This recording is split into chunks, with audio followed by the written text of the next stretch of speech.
Sophie, his 13th birthday. Gift? We've got you. Guitar? Coming tomorrow. Road game today? Surprise party tomorrow. Change of plans. Game tomorrow. No, birthday tomorrow. Hotel, hotel. Guitar? Reroute. Birthdays are on birthdays. Party? Relocate. UPS My Choice makes rerouting packages easy. How we're helping companies solve for the needs of customers like Sophie. Good afternoon. Welcome. We're here today, of course, to celebrate one of our own who brought home the first medal for the U.S. in the men's 800 since 1992 and brought home the first for the University of Akron.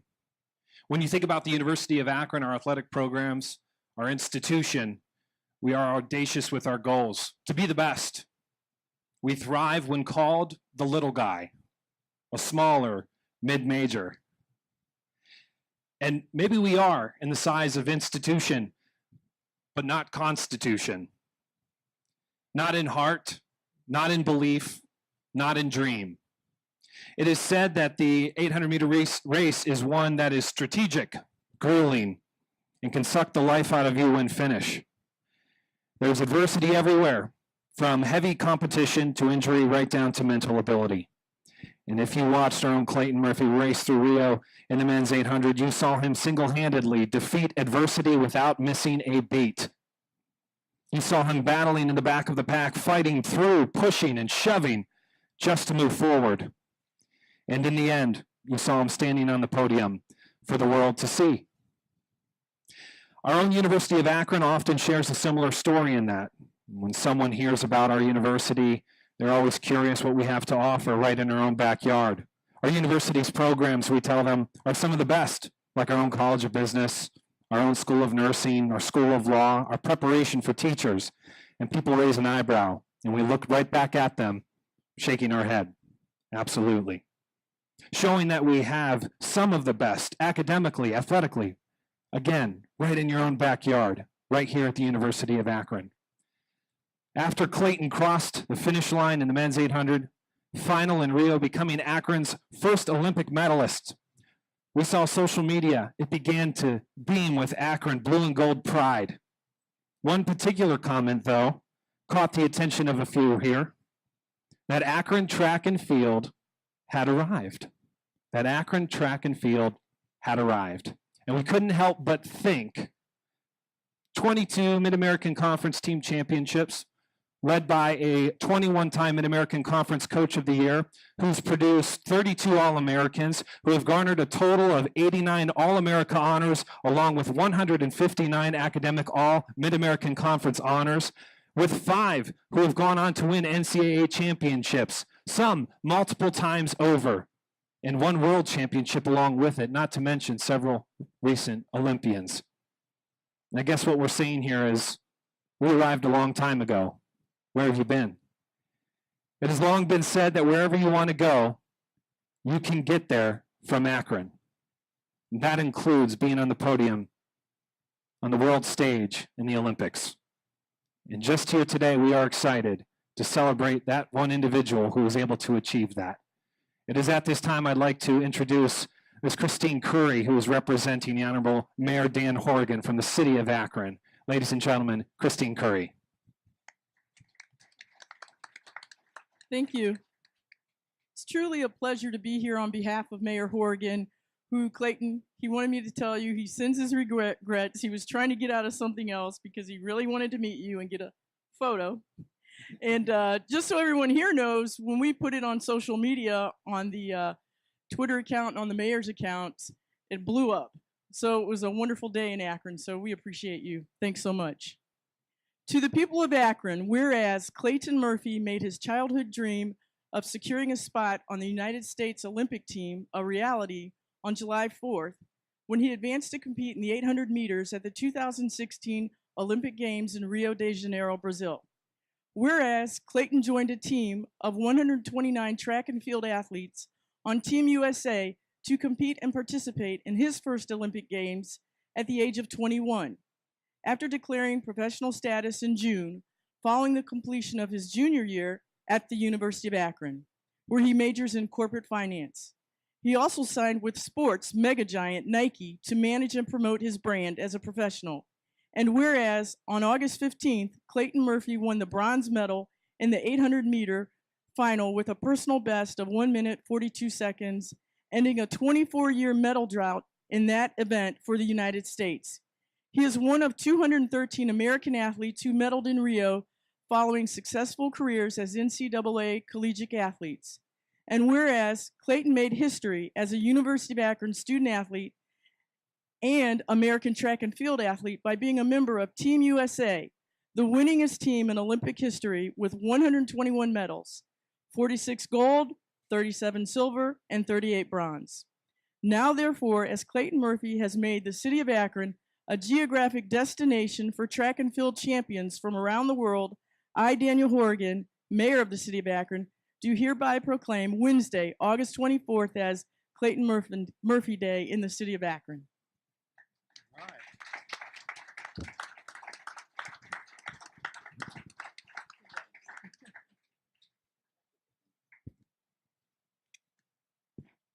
Is this on? All right. So I arrived back. First off, thank you everyone for coming. Like she said, social media, first off, since I just got home, my social media, my phone has barely stayed charged since the race. It's been great. From Akron, from Ohio, from home, from the entire U.S., it's amazing the support. But I just got home yesterday morning. I had a 28-hour travel day. So bear with me if I'm a little off with everything. I'm still recovering from traveling back. But just again, thank you for all the support. And it's great to be back home for sure and be able to celebrate with everybody.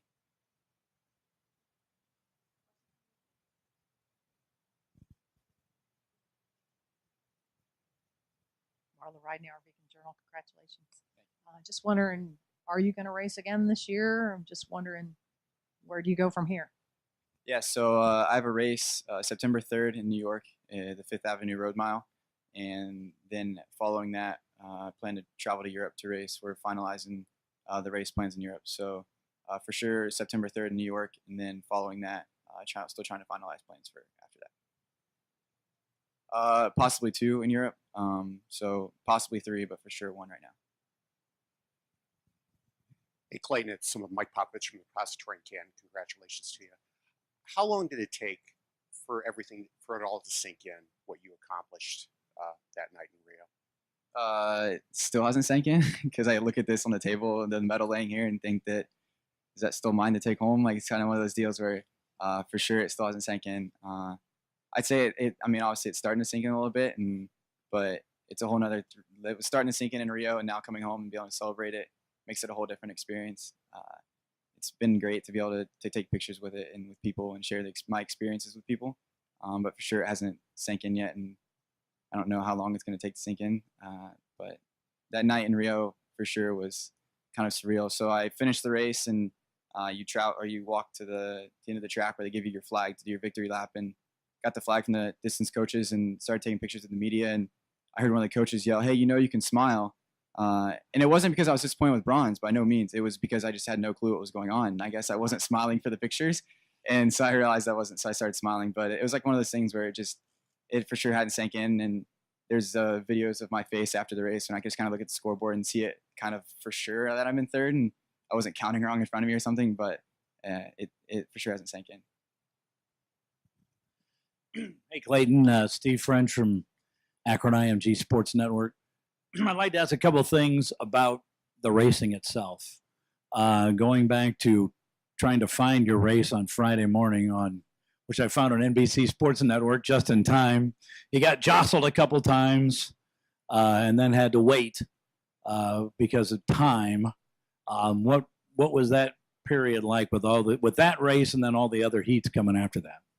Yeah, so the race was a little interesting. I drew the lane 1 draw, and the goal was try to get to the outside of the race, and I was able to do that. But some bad luck, I think, happened about 250, and a runner almost fell right in front of me and caused me to fall off balance. And I caught myself, and that took a lot out of me, trying to catch back up and keep pace. And then at about 450 meters, there was another incident where I kind of got knocked back to the back again. So in an 800 meters, and you're running at pretty much a sprint for 2 laps, the littlest thing to knock you off stride can cost a lot in the end. And I think that's kind of what cost me to not have my signature kick, I guess, at the end. As far as the weight, I did it in the media zone. Kind of took my time because I wanted to watch him on TV and not miss him. So I took my time getting through the media zone and watching him on TV. And it's for sure nerve-wracking, but every race kind of it's a little weight off your shoulders. But USATF was on top of things as far as potentially protesting if I hadn't gotten in due to the shoving and due to being tripped and impeded. There is rules that if you are impeded by another runner to advance you to another round, and USATF and USOC was looking into that. But we were again waiting to see if I got in on time, and if I got in on time, that it didn't make sense to protest or disqualify anyone or just try to get me in because I had made it in anyway. So yeah, for sure it was nerve-wracking because you never know how protests fall or appeals fall. As Coach and Mitchell and Coach Beatty can tell, it's protest final either way. So I wanted to make sure I got in on time, and I was able to. Very good. One more, and I missed the beginning of this. You were in lane 1 in the final, right? Is that right? Yeah, correct. Lane 1. So yeah. Again, did you have an idea what you wanted to do against that many great runners? Did you see you'd already started in lane 1 once before, or what was your thought going into that? Yeah, so the final was a similar thought process of try to give myself a little wiggle room, but we wanted to stay more towards the inside this time. We knew that the race wasn't going to be as slow as what the prelim was. We went out probably close to 3 seconds faster and for the first 200 than what we did in the prelim, which is extremely fast for 200. So the race was going to be strung out a little more. There's going to be a little more room. And also at that level, when you're trying to run 143, 142, again, the littlest bump costs you a lot more than when you're running 146. So everyone in that race knows that a bump costs you and that there's a lot less bumping when you get to that level. And the guys don't want to mess up their race, and they don't want to mess up your race. They want to make it as fair and as smooth as possible. So we weren't worried about pushing and shoving in the final, but again, we wanted to keep our race plan. So.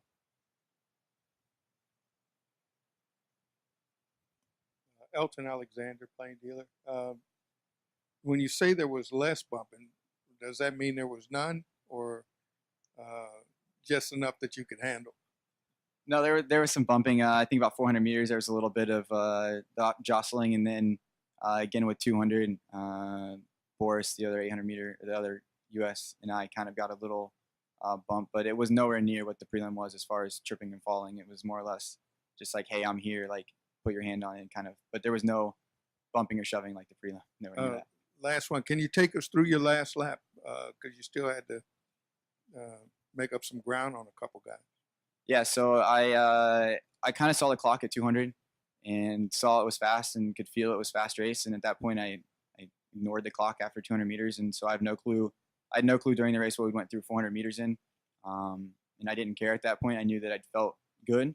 And when we got to the backstretch, I was expecting a move from the front, from one of the Kenyan runners or from Boris to someone make a move. And so I was ready to counter that and was able to counter that at 500 meters into the race. And then with 200, I was pretty far back and I just wanted to keep pushing. And then when I got to 100 meters, I was ready to kind of do the final kick. And when I saw there was only 3 runners in front of me, I knew I could get one of them, hopefully.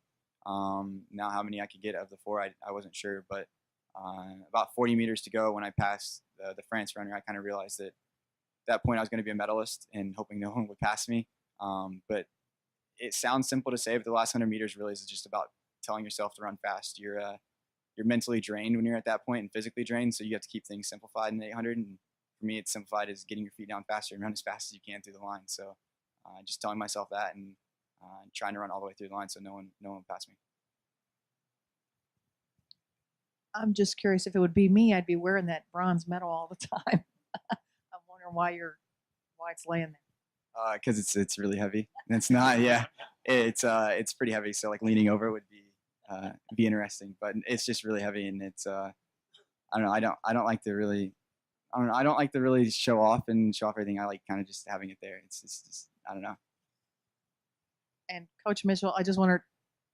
Obviously, I would assume it's going to help recruiting. Have you heard from any messages on your answering machine when you got back from Rio?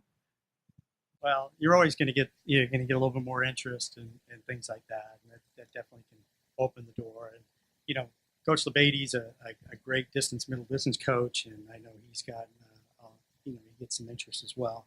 But it can only help, and just like was said earlier, we're just trying to get people to discover what's happening in Akron track and field, and it's been going on for a while now. Hopefully it's continues to solidify what people are thinking is that hey, you want to become a great runner, come to Akron.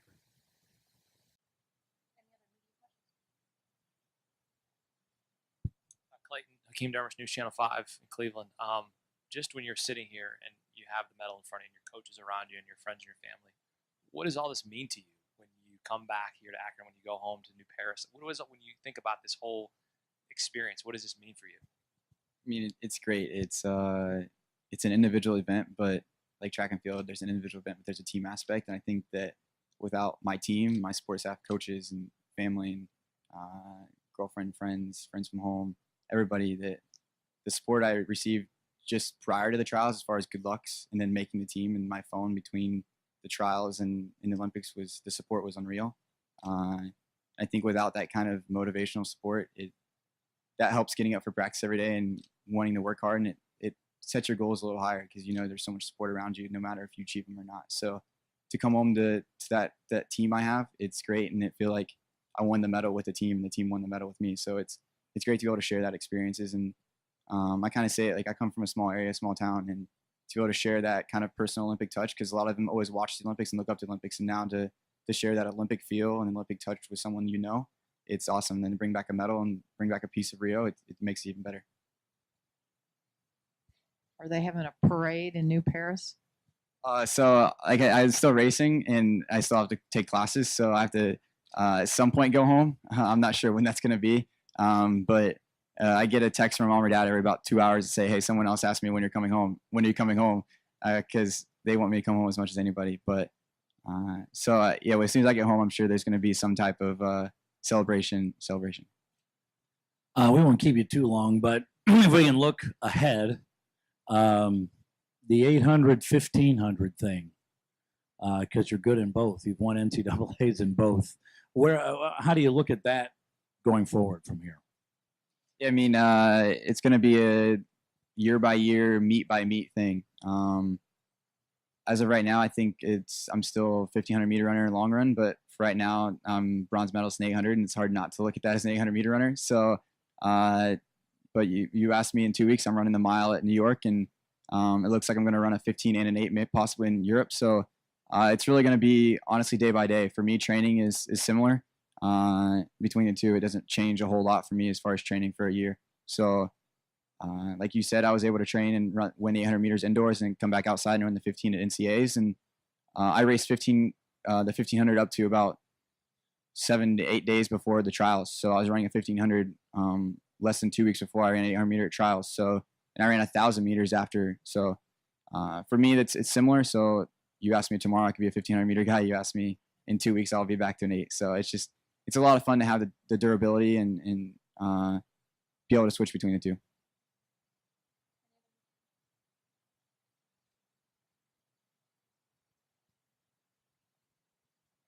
I'm Scott Nixon, GoZips.com.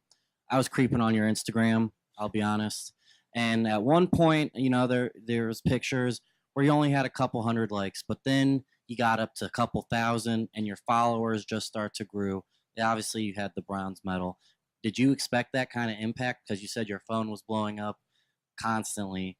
Did you expect just the hype throughout America? So it kind of started after NCAA's indoor. The kind of surge of followers and surge of social media attention kind of surged, and then NCAA outdoors made it even more because that's a little more popular. And then racing at trials and signing with Nike really kind of put my phone over the edge where I had to turn off notifications because you just can't keep up. So I kind of expected it during the Olympics as far as Team USA posting my Twitter account, my Instagram account, and posting stuff with me, and expected kind of a following. But the following numbers have way exceeded any expectations I ever had, and they're still growing. I'm sure if I check my phone, I have probably a couple more Instagram followers. It seems to be a consistent flow, but it's great. I love sharing my experience with people and sharing my story, and the more people I guess I can share it with, it just makes it even more special.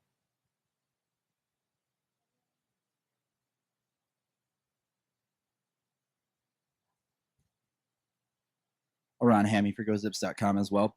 On the broadcast, we saw you interacting with Rashida a little bit. Did he give you any advice going in or try and calm your nerves at all? So 800 meter runners are a little different than everybody else. I think we're some of the most laid back guys before a race. It's more or less we're sprinters, I guess. A lot of people look at us as sprinters, and sprinters are a lot more quiet, don't talk to each other, and focus on what they have to do. But an 800 meter group, you're a sprinter, but then you're racing people not in your lane, so you're bumping and shoving and pushing. So it's kind of a tight knit family. 800 meter group is. And before the race, we were talking, and you get a new bib. You're supposed to get a new bib every race. Well, for the final, they expected us to bring our bibs from the semis, and I was the only runner who brought my bib from the semi. I did it by accident, actually, because I saw it and it's like, oh, I'll take that out. I'm like, no, I'll leave it in there because I'll lose it if I don't keep it in my bag. So I was the only runner who brought it. So David actually joked about me that I was the automatic gold medalist and that I was the only one going to run the race, and I had to run the entire race by myself. And he said, good luck, like trying to run the race by yourself. So there was no like, hey, I'm going to do this or I'm going to share race plans, but there was chatting and interacting for the race because everyone kind of wanted to joke around and stay loose. Was when you're stepping in front of that many people and on that kind of track and that kind of stage, it's better to be a little more laid back and loose.